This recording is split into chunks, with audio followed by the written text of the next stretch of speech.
this morning, television presenter Sarah Kaywood and US political analyst Dr. James Boys. Welcome to you both. Good morning. And we're going to start with you first, James. You're having a look at the Sunday Express, and this is really the fallout, the political fallout from Sandy, and they're asking, is it key to the White House victory? Absolutely. I mean, it's no surprise this morning, Gillian, that all the papers are full of the American presidential election. So we're going to be spending a bit of time talking about that this morning, I think. It would appear that what you've had is an act of God that could end up costing the Republican candidate the presidency at this rate. If you go back just a few short days, Mitt Romney was clearly in the ascendancy. The polls were all looking very, very good. Obama was in a lot of trouble. Then all of a sudden, out of nowhere, Sandy hits the East Coast, and Obama gets a lot of light on him. He gets to look presidential, act presidential, and all the light goes off Mitt Romney for 48, 72 hours. And it would appear to have stalled Romney's surge for the White House at the last minute. So if anybody out there is looking for an Obama presidency, a re-election, I think this could end up being a reality. Because of the storm that's hit America. Well, was there anything, though, that Mitt Romney could have done to change his fortunes? Because it's very hard to criticise the incumbent at a time like this. It is, absolutely. And this is very similar to what happened with Bill Clinton, for example, when Oklahoma City happened. The light is on the president, and if you're not the commander-in-chief, all of a sudden you're very much a secondary figure in American politics. And Obama has just really sort of raised his game, and the light has been on him, and he's done well. And you contrast that to Bush and Katrina, for example, which you go back a few short years, there's an interesting comparison to have. And it's clearly Obama has done well out of this and could ride this wave all the way to victory, I think, on Tuesday. And Mitt Romney's what he's previously said has done little to help him. Before Sandy, he was talking about getting rid of the disaster emergency body that would be dealing with Sandy itself. The wrong thing to say. Wrong thing to say, wrong time to say it, I'm afraid. He has retracted it, though, hasn't he? It's easy to retract things in the light of day, I guess. But it's out there. It's out there. He said it, absolutely. Is there a way back for Romney? Yeah, I mean, it's still very, very close. And it's going to be about ground game, about getting the vote out, and, you know, both sides are really pushing hard now to do that. And they're going to be flying non-stop. We were talking about not getting much sleep last night.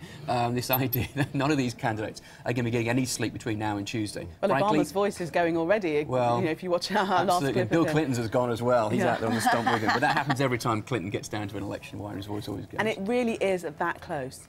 Yeah, it's going to come down. If you look at the key swing states, most people know California's going to go Democrat, various key states are going to go Republican. This is going to be decided by a key number of handful of states, Ohio, Florida, and it's within the margin of error on a lot of these things. So Tuesday night, Wednesday morning is going to be very, very exciting, I think. Don't know if you're a gambling man. What's your prediction? I still think Obama's going to get this. Right. It'll be a lot closer than most people expect, I think. Very interesting. And when Sandy hit, lots of people saying, might this be the first American election to be cancelled because of the difficulties? People are also saying, could this possibly be the first tie? Could Romney and Obama tie? Well, it's kind of funny. When I was studying American politics at university, there was a series of things which we got taught about the Constitution, which we needed to know but would never happen. Like the fact that, you know, you could win the popular vote but not become president because of the Electoral College. But don't worry, kids, that will never happen. Recall elections, that'll never happen either. And that's, of course, what gave us Schwarzenegger, and we saw in 2000 what can happen with regards to the ambiguity. Now we're saying, well, what would happen if the election were tied? And you get this bizarre situation whereby, technically, it's possible that you could end up with a President Romney and a Vice President Joe Biden. And this is because of the bizarre situation whereby if it was tied, it would end up going to the House of Representatives and the Senate, and they would independently vote for the President and the Vice President themselves. And depending upon which party's in charge, they would obviously pick their own particular candidate. Of course, the irony about this is that we're talking about the election on Tuesday, but the actual official result won't be announced till January 6th. Because Americans don't vote directly for the president themselves. They vote for electors to an electoral college, and they don't gather until January 6th to decide who to vote for.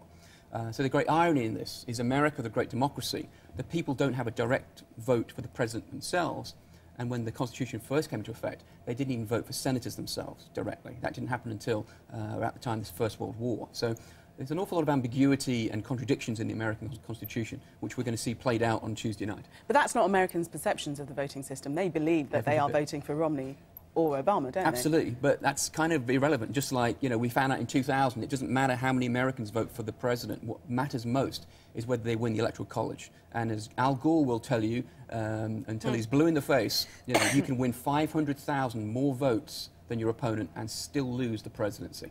And that could still happen on Tuesday night. It's entirely possible that Romney could win the popular vote and lose the Electoral College and not become president as a result. Wow. Complicated stuff It that is we indeed. thought was as simple as putting it across. Oh, absolutely. Let's have a look at the Mail now. And who's saying I'm a Marmite man?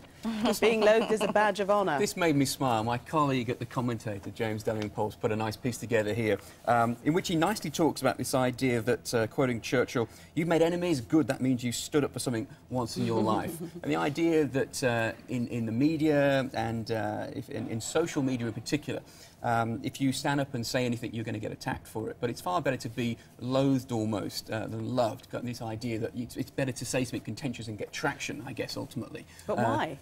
Well, I think it's... We like to be liked, don't we? You'd like to be liked. And he actually makes an interesting point here about a speech he gave at the Hay Book Festival about giving a talk and being loathed. I mean, I mentioned James Delling-Pulse to some of my friends at The Guardian, and he's almost like a pantomime villain. And one wonders quite what he has said. He courts it. I mean, even in his own article, he refers to the people who go to the Hay on Wye Literary Festival as a grisly bunch of Guardian-reading, tofu-munching pinkers.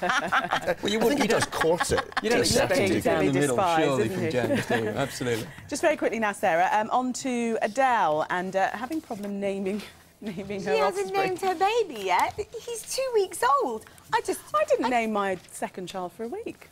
That's a long time. What did you call your second child? Just didn't, baby. I just think sometimes it takes a while for the name to come to you. She's had 9 months to think about it. I think it's more to do with the fact that I'm very nosy, and I think it's wonderful that she's had a little baby boy, because I think she always really wanted children. I like Adele. She seems like a really down-to-earth... How often do you get a down-to-earth megastar? And she really is, like, Not very often. Yes, that sold millions of records globally. And the baby will get a name in the end. Name the baby, Adele, name the baby. It has to be James, considering the soundtrack she's just done the sound. Oh. The film, sure. There's a tip for you, Adele. Absolutely. Sarah and James, thank you very much for the minute. you. Let's have a look at the weather now.